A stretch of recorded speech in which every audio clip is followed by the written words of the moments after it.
साथ शीघ्र ही जुड़ेंगे। कैलाश कौशल जी अवतरित हो गई हैं। कैलाश कौशल जी, मेरी ध्वनि आप तक पहुंच पा रही है? बिल्कुल पहुंच रही है। नमस्कार सभी को। जी बिल्कुल। कैलाश जी, हम समय व्यर्थ किए बिना सीधे आपकी रचनाओं पर आते हैं। बिल्कुल जी, बिल्कुल। जी जी जी। थोड़ा सा उस समय तकनीकी दिक्कत हो गई थी, इसलिए कहीं और चला गया मोबाइल, और अच्छा, ढूंढ ढांड के फिर कोई बात दोबारा जुड़ी। तब तक रचना बिटिया की सुन रही थी। बहुत सुंदर रचनाएं, नहीं। बहुत जी अच्छा। जी और मुझे आयोजकों को मैं बहुत बहुत धन्यवाद देती हूँ कि हमारी इन नन्ही कोंपलों को आप लेकर के आए। पहले पाखी जैन को हमने सुना, अभी रचना की हमने ये रचनाएं सुनी, और इनका जज्बा देख करके मुझे बहुत ही प्रसन्नता हुई है। निश्चित रूप से आपने आज जो आयोजन किया है, जो ये संयोजन है किरण जी आपका, नरेश जी का और पटल के अन्य सदस्यों का, इसमें आपने आज सच में वासंती रंग को भर दिया है। इन बालिकाओं की जो आवाज है, एक तो फूल सी कोमल है, और फिर इनकी जो आवाज है उसने सच में हमको वासंती रंग से सराबोर कर दिया है। बिल्कुल। माँ कलियों के शारदा रूप को में नमन करते हुए, कलियों के रूप में जस्ट जो बस चटकने ही लगी हैं अभी अभी, वो बिल्कुल कलियां कितनी बिल्कुल, खूबसूरत हैं, हम उनको देख पा रहे हैं। हाँ जी। जी, स्वागत तो करिए माँ कैलाश जी शारदा आप। को नमन करते हुए और जी आप सबको साधुवाद देते हुए कि मुझे आपने इतने महत्वपूर्ण कार्यक्रम से जोड़ा है, मैं अब सीधे अपने रचनाओं को प्रस्तुत करती हूँ। और सबसे जी पहली जो स्वागत। मेरी रचना है, वह जैसा कि अभी हम जान रहे हैं, बसंत का यह मौसम है, और बसंत से ही मैं अपनी बात शुरू कर रही हूँ। तो पहली स्वागत। जो मेरी कविता है वो वसंत पर है। जी स्वागत। वसंत प्रकृति की वीणा है। बसंत प्रकृति की वीणा है, सृष्टि के राग को झंकृत करता, चुपचाप चला आता है बसंत अपनी समूची लय के साथ। सृष्टि के राग को झंकृत करता, चुपचाप चला आता है बसंत अपनी समूची लय के साथ। भंवरों, तितलियों, गिलहरियों की अटखेलियों को विश्वास देने आता है बसंत। वाह। भंवरों, तितलियों, गिलहरियों की अटखेलियों को विश्वास देने आता है बसंत। फूलों को हंसी, धूप को नमी, और बीजों को अंकुराने की उजास देने आता है बसंत। वाह। कोपलों को मंद प्यार से सहलाता, कोयल की कूक भरता, दर्पण में झांकते चेहरे को लुनाई देता आता है यह मधुमास। बहुत सुंदर। दर्पण में झांकते चेहरे को लुनाई देता आता है यह मधुमास। वृक्षों को घनत्व, पीताभ सरसों को ममत्व, सृष्टि वाह। के प्रेम के चटक इंद्रधनुषी रंगों में सराबोर करने आता है यह ऋतुराज। वाह। दिग दिगंत तक व्याप जाता, करता जागृत अपनी रमणीयता से, उसकी निर्दोष सरलता बस जाती प्रकृति के पोर पोर में, उसके हर एक रंध्र में। बहुत सुंदर। मनस भूमि में दबे बीजों को प्रस्फुटित करता आता है ऋतुपति। वाह। उसकी पुलक, उसका राग, उसकी सुगंध सहेजे हम। उसकी पुलक, उसका राग, उसकी सुगंध सहेजे हम। पत्तियों और पक्षियों के कलरव से स्पंदित हो हमारी सांसें, और हम सबकी चेतना में बैठे बसंत। वाह। और हम सबकी चेतना में बैठे बसंत। बहुत सुंदर, बहुत सुंदर। वसंत पर आपकी रचना। कैलाश जी, बहुत सारे साथी उत्साहवर्धन करने के लिए यहाँ पर हैं। प्रभा मिश्रा जी हैं, और भी साथी हमारे साथ में विभा रश्मि जी हैं, रश्मि लहर जी हैं, नीलू मेहरा जी हैं, और भी कई साथी जो नाम आए और चले गए, मैं नहीं ले पाई। लेकिन हम अभी बिल्कुल वक्त में खराब नहीं करना चाहूंगी, और मैं पुनः आपकी रचना पर आती हूँ। अगली रचना की तरफ बिल्कुल। बढ़ते हैं। सभी जो मेरे सहृदय श्रोतागण हैं, सभी का बहुत बहुत आभार आपके उत्साहवर्धन के लिए।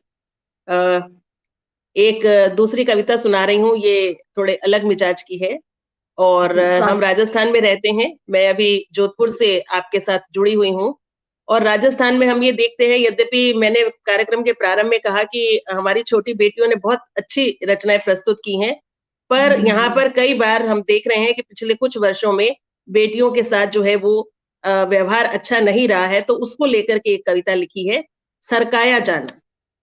जी स्वागत।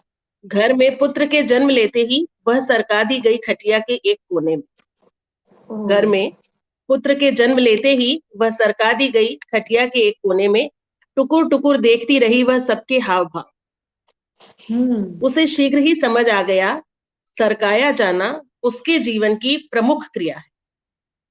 उसे शीघ्र ही समझ आ गया, सरकाया जाना उसके जीवन की प्रमुख क्रिया है। कंडे सरकाए तो आग जली, रोटियां सरकाई तो पेट खूब भरे, आंचल सरकाया तो यौवन ढला, और जिसे कहते हैं प्रेम वह पला। खुद को सरकाया उसने तो तुम्हें जगह मिली, खुद को सरकाया उसने तो तुम्हें जगह मिली। देह को भीतर सरकाया और अपने पेट में उसने शिशुपन पाया। देह को भीतर सरकाया और अपने पेट में उसने शिशु को पन पाया। जन्मा तो पासंग लिटाया, सरका लिया खुद को थोड़ा और।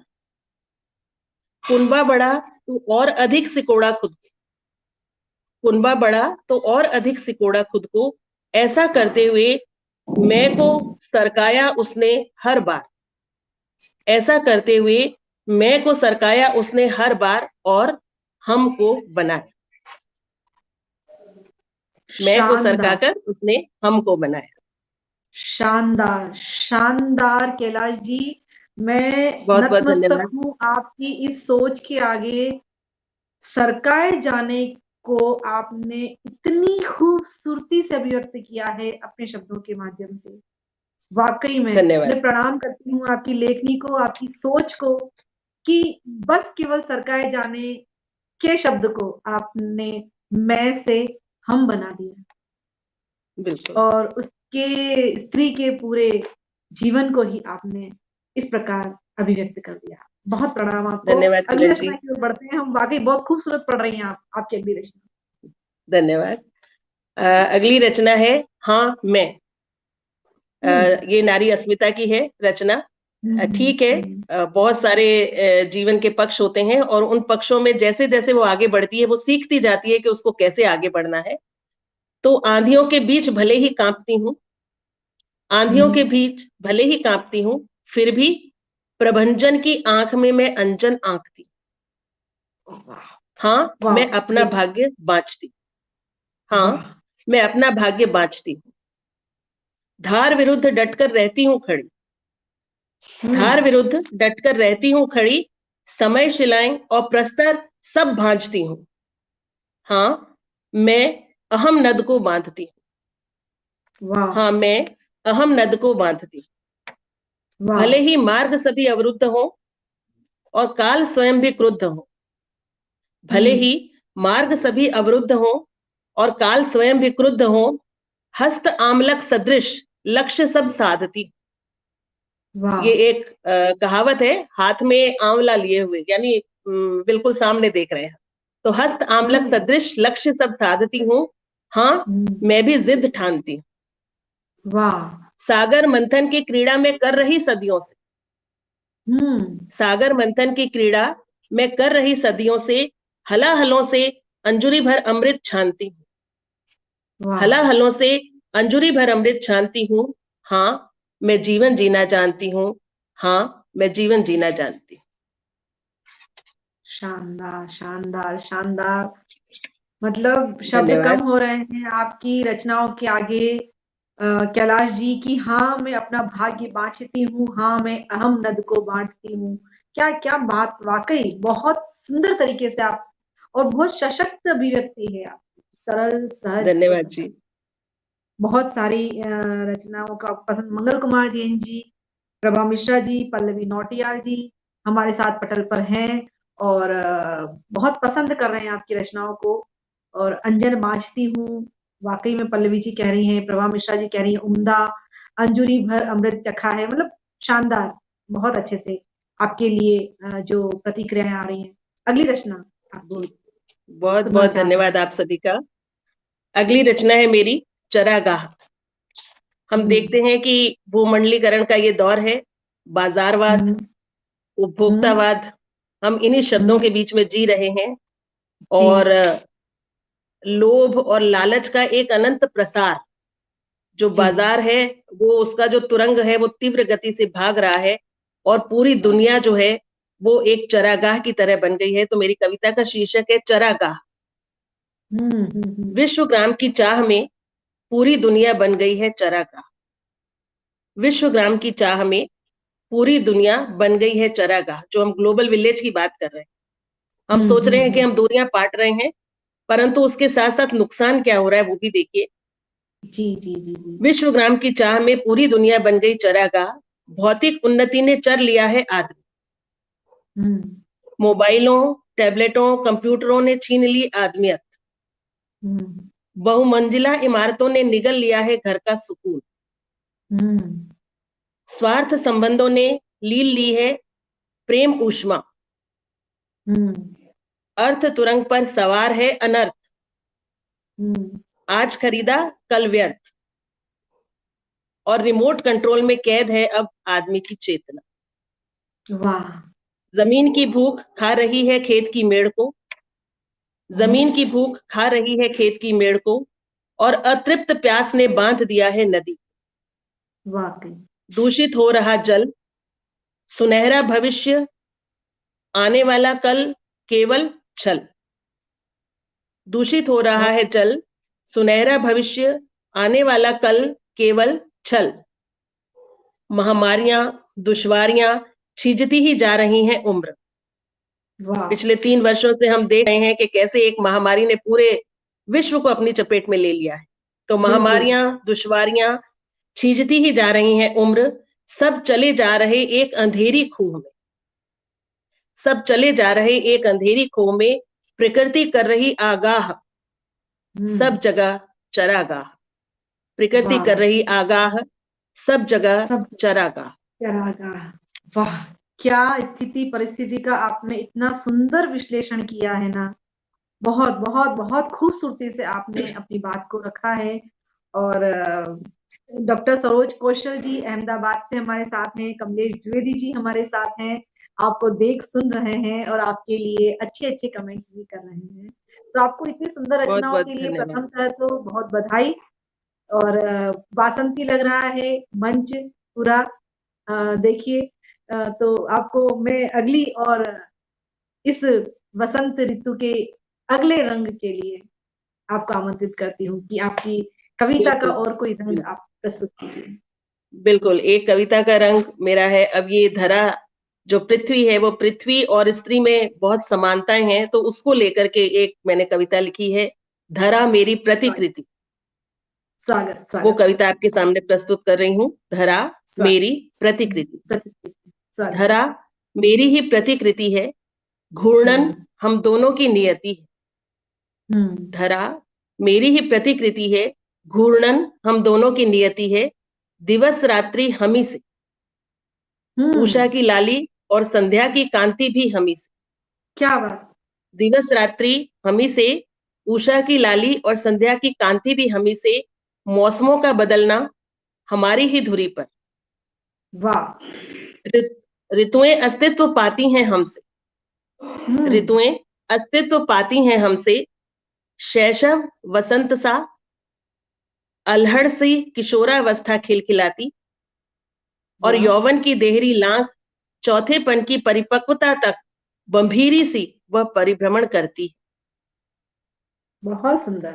बालपने की कोपलें अपनी संतति में प्रसार पाती। बालपने में जो काम बचपन में नहीं कर पाए, तो हम अपनी संतान के माध्यम से वो करते हैं। तो बालपने की कोपलें अपनी संतति में प्रसार पाती। नववृष्टि की सौंधी महक पसरी रहती पूरे जीवन। नववृष्टि की सौंधी महक पसरी रहती पूरे जीवन। और धूसरित जीवन भी चहक भरी हरितिमा को संजोए रहता। धूसरित जीवन भी चहक भरी हरितिमा को संजोए रहता। हाँ, यदा कदा जब होती सिहरन तो आ जाते भूकंप। हाँ, यदा कदा जब होती सिहरन तो आ जाते भूकंप। सहम जाता दुखों का पारावार। फूट पड़ते ज्वालामुखी, पिघलने लगते हिम भावनाओं के करुण ग्लेशियर। हिल जाती 10 दिशाएं सब ओर छोर। फिर भी सब प्रथाएं, फिर भी सब प्रथाएं, मैंने प्रथा से जोड़ा है इसको, कुंती से ही सीधा। फिर भी सब प्रथाएं सहेजती जीवन नीलकंठी बन, वाह। फिर भी सब प्रथाएं सहेजती जीवन, नीलकंठी बन, अंजुरी से छलकाती अमृत कि अन्न के कण से एक कतरा प्रेम के मण से त्राण पाते सभी के प्राण, कि अन्न के कण से एक कतरा प्रेम के मण से त्राण पाते सभी के प्राण, कि कभी न टूटे मानवता की डोर, व्याप्ति रहे आग क्षितिज प्रेम हिलोर, व्याप्ति रहे आग क्षितिज प्रेम हिलोर, और बनी रहे सदैव यह धरा। वाह, क्या बात, बहुत बहुत सुंदर। धरा मेरी ही प्रतिकृति है, घूर्णन हम दोनों की नीति है। क्या बात जी, बिल्कुल आपने पूरी साम्यता प्रस्तुत कर दी है अपने शब्द संयोजन के माध्यम से, पृथ्वी और स्त्री के मध्य। और आपकी ये पंक्तियां बहुत पसंद की जा रही है, पद्मजा जी ने भी और रजनीश गोयल जी ने भी, आपकी पल्लवी जी ने भी आपकी ये पंक्तियां वाकई बहुत पसंद की, और वो अपने कमेंट्स में लिख रहे हैं कि घूर्णन हम दोनों की नीति है। और बहुत आभार आदरणीय चंद्रकांता बंसल मैम कि आप मेरा उत्साहवर्धन कर रहे हैं जी। उत्साहवर्धन के लिए धन्यवाद। मैं अब कुछ थोड़े से अपने हाइकू सुनाना चाहती हूँ। हाइकू एक जापानी विधा की कविता है, और 5-7-5 का क्रम इसमें रहता है। 5 वर्ण, फिर 7 वर्ण दूसरी पंक्ति में, और फिर अंतिम पंक्ति में पुनः 5 वर्ण। तो हाइकू जो है बहुत कम शब्दों में अपनी बात को यहाँ कहता है। और हमारे यहाँ जयनारायण व्यास विश्वविद्यालय के हिंदी विभाग में मैं थी। हमारे यहाँ पर सत्यभूषण वर्मा, जिनको जो जापानी भाषा यहाँ पर पढ़ाते थे जब यहाँ तुलनात्मक भाषा विभाग था, तो वो ये हाइकू विधा लेकर के आए थे। उससे पहले रविन्द्रनाथ टैगोर ने हाइकू लिखने प्रारंभ किए थे बांग्ला भाषा में, तो वहां से ये परंपरा शुरू हुई थी। और बीच में 40-50 वर्षों तक इसकी और हाइकू की ओर ध्यान नहीं गया, परंतु अब हम देखते हैं कि जिस प्रकार से समय का अभाव रहता है और छोटी रचनाओं को पढ़ने में अधिक जिज्ञासा लोगों की जागती है, तो पुनः आजकल बहुत सारे हाइकू लिखे जा रहे हैं।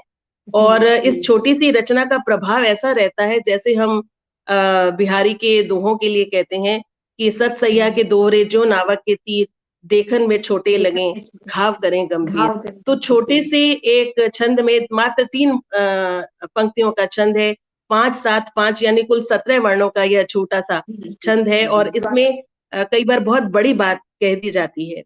बहुत अच्छे हाइकू लोगों ने लिखे हैं, और उन हाइकू में मैंने भी कुछ प्रयास किया है। शीघ्र ही मेरा एक संग्रह आने वाला है, तो कुछ हाइकू आपके सामने मैं प्रस्तुत कर रही हूँ।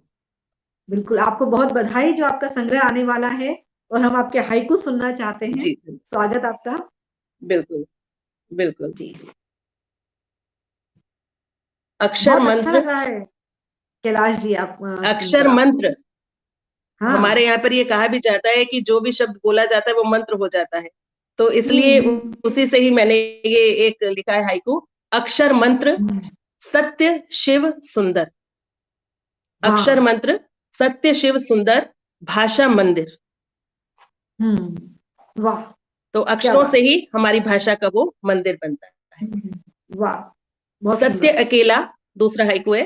सत्य अकेला न हारा न थकित, सत्य अकेला न हारा न थकित, जीत उसी की। वाह, क्या बात, बहुत सुंदर। इसी तरह से एक और हाइकू है। बहुत सुंदर बात जी। चाहूं अमृत हलाहल अपार, हम सभी इस संसार में आते हैं और अमृत की चाह में लगे रहते हैं। अस्तो मां सदगम्या, तमसो मां ज्योतिर्गम्या, मृत्योर्मा अमृतम गम्या, यही प्रार्थना करते हैं बाल्यकाल से।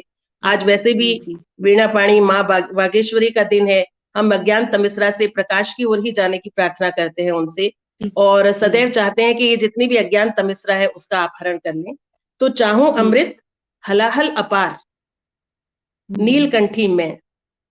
हाँ, क्या बात, क्या बात, क्या बात, क्या चाहते हैं क्या मिलता है। वाह, बहुत खूब। चाहूं अमृत हलाहल अपार, चारों ओर हलाहल बिखरा हुआ है, परंतु वो जो कहते हैं कि कमल पत्रवत आपकी जीवन शैली होनी चाहिए, कमल जैसे कीचड़ में भी खिलता है, तो हम भी वही प्रेरणा लेते हुए, और जैसे शिव ने हलाहल को अपने कंठ में रख लिया था, तो हम भी उस नीलकंठ की तरह ही बन जाएं। तो नीलकंठी में, चाहूं अमृत हलाहल अपार, नीलकंठी में। खूबसूरत। एक और हाइकू है। वक्त की लाठी वक्त की लाठी कर देती हिसाब बिना आवाज। वक्त की लाठी अनुपम। कर देती हिसाब बिना आवाज। वाह, क्या बात। और एक और है हाइकू। सम स्वागत। विषम है जीवन स्थितियां। सम हम्म। विषम है जीवन स्थितियां, हो स्थित प्रज्ञ। वाह, जीवन स्थितियां क्या सम बात। विषम रहेंगी ही, हमें स्थित प्रज्ञता से ही हमें उनका सामना करना है।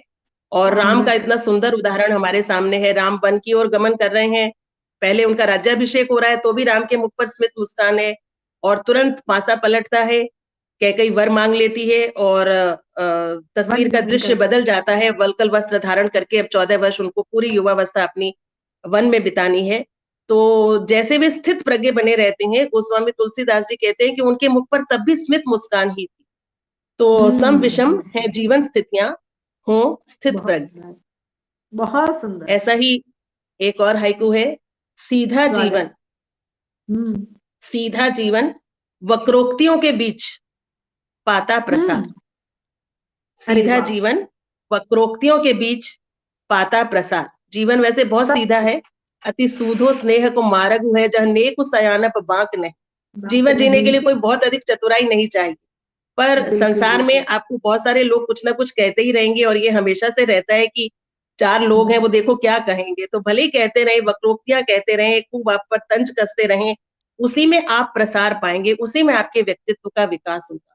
तो सीधा बहुत जीवन सुंदर। वक्रोक्तियों के बीच पाता प्रसार। बहुत सुंदर। पर्यावरण को लेकर के है एक। पेड़ जी लगाएं, स्वागत। जी। पेड़ लगाएं, पीढ़ियों के हितार्थ प्राण बचाएं। हम्म। पेड़ वाह, लगाएं, पीढ़ियों के हितार्थ प्राण बचाएं। बहुत सुंदर, बहुत सुंदर। कैलाश जी, आपकी रचनाओं में, आपके इन हाइकू में, आपके जो जीवन का अनुभव है ना, वो पूर्ण रूप से झलक रहा है। और आप जो प्राध्यापक रही हैं, आपका इतना अध्यापन का जो अनुभव रहा है, वो गहराई जो आपके विचारों की है, वो जो ऊंचाई आपके भावों की है, वो सारी चीजें आपकी रचनाओं में स्पष्ट झलकती हैं। बहुत बहुत सुंदर। आपके साथ में इस पटल पर ये कालपाठ चल रहा है। हम आपके या तो एक दो हाइकू सुने या बहुत छोटी सी 1 मिनट की रचना और सुने। रचना सोनी अब हमारा इंतजार कर रही है, फिर हम रचना सोनी की ओर बढ़ते हैं। आपकी और छोटी सी रचना हम सुनते हैं। बहुत सुंदर ठीक है, अभिव्यक्ति एक छोटी सी कविता और सुना देती हूँ मैं। आपकी। जी जी, और स्वागत। उस कविता का शीर्षक है आठवां रंग। जी जी।